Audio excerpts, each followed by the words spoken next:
বিশ্বকাপের পথ কখনোই সহজ নয়। এই বাস্তবতাই যেন আবারও সামনে এনে দিল ২০২৬ বিশ্বকাপের ড্র। গ্রুপ পর্বে তুলনামূলক সহজ প্রতিপক্ষ পেলেও স্বস্তিতে নেই বর্তমান বিশ্ব চ্যাম্পিয়ন আর্জেন্টিনা। কারণ ফুটবল ইতিহাস বলছে, সবচেয়ে বড় বিপদ অনেক সময় অপেক্ষা করে নকআউটের দরজায়।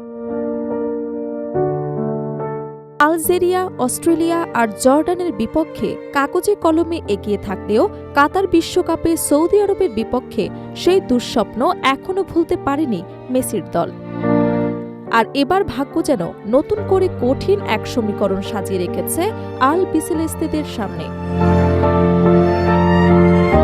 গ্রুপ চ্যাম্পিয়ন হলেও রাউন্ড অফ 32 এই প্রতিপক্ষ হতে পারে ইউরোপের পরাশক্তি স্পেন কিংবা লাতিন ফুটবলের চিরচেনা যোদ্ধা উরুগুয়ে। অর্থাৎ শিরোপা ধরে রাখার মিশনে প্রথম নকআউটে আর্জেন্টিনাকে দিতে হতে পারে সবচেয়ে বড় অগ্নি পরীক্ষা।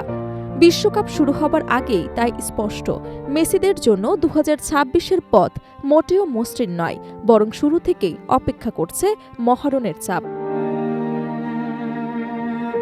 ২০২৬ বিশ্বকাপের গ্রুপ পর্বে তুলনামূলক সহজ ড্র পেয়েছে বর্তমান বিশ্ব চ্যাম্পিয়ন আর্জেন্টিনা। গ্রুপ জিতে তাদের প্রতিপক্ষ আলজেরিয়া, অস্ট্রেলিয়া এবং জর্ডান। ফুটবল বিশ্লেষকদের মতে কাগজে কলমে এই গ্রুপ থেকে আর্জেন্টিনার পরের রাউন্ডে ওঠা খুব কঠিন হবার কথা নয়। তবে আর্জেন্টিনা শিবিরে আত্মতুষ্টির কোনো সুযোগ নেই, কারণ ৪ বছর আগের এক তিক্ত স্মৃতি এখনও তাড়া করে বেড়াচ্ছে লিওনেল স্কোয়ালিনির দলকে। ২০২২ কাতার বিশ্বকাপে নিজেদের প্রথম ম্যাচে সৌদি আরবের কাছে হেরে বিশ্ব ফুটবলকে হতবাক করেছিল লিওনেল মেসির আর্জেন্টিনা। সেই ম্যাচের আগে টানা ৩৬ ম্যাচ অপরাজিত ছিল আল বিসেলেস্তেরা, কিন্তু এই ম্যাচেই বদলে যায় পুরো হিসেব। সেই ধাক্কা কাটিয়ে শেষ পর্যন্ত বিশ্বকাপ জিতলেও শুরুটা ছিল দুঃস্বপ্নের মতো। তাই এবার তুলনামূলক সহজ গ্রুপ পেলেও কোনো দলকে হালকাভাবে নিচ্ছেন না বর্তমান বিশ্ব চ্যাম্পিয়নরা। বিশেষ করে অস্ট্রেলিয়াকে নিয়ে আলাদা সতর্কতা রয়েছে আর্জেন্টিনা শিবিরে, কারণ গত কয়েক বছরে দলটি ধারাবাহিকভাবে নিজেদের শক্ত অবস্থান তৈরি করেছে। অন্যদিকে আলজেরিয়া আফ্রিকার অন্যতম শক্তিশালী দল হিসেবে পরিচিত, আর জর্ডানও এশিয়ান ফুটবলে সাম্প্রতিক সময়ে চমক দেখিয়েছে। ফলে সহজ গ্রুপ হলেও প্রতিটি ম্যাচেই পূর্ণ মনোযোগ ধরে রাখতে চাইছে আর্জেন্টিনা। তবে আসল উদ্বেগ লুকিয়ে আছে নকআউটের পর্বের সমীকরণে। যদি প্রত্যাশা অনুযায়ী আর্জেন্টিনা গ্রুপ চ্যাম্পিয়ন হয়, তাহলে ৩ জুলাই মায়ামির হার্ড রক স্টেডিয়ামের রাউন্ড অফ 32-এ তাদের মুখোমুখি হতে পারে গ্রুপ এইচ এর রানার্স আপ দল।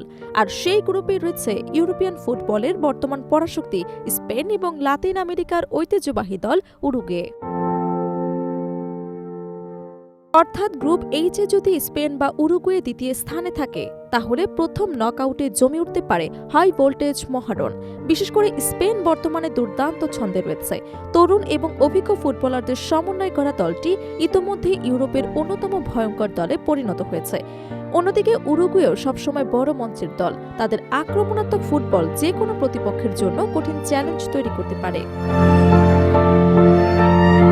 সম্প্রতি এক সাক্ষাৎকারে লিওনেল মেসিও স্বীকার করেছে ২০২৬ বিশ্বকাপের অন্যতম বড় দাবিদার স্পেন।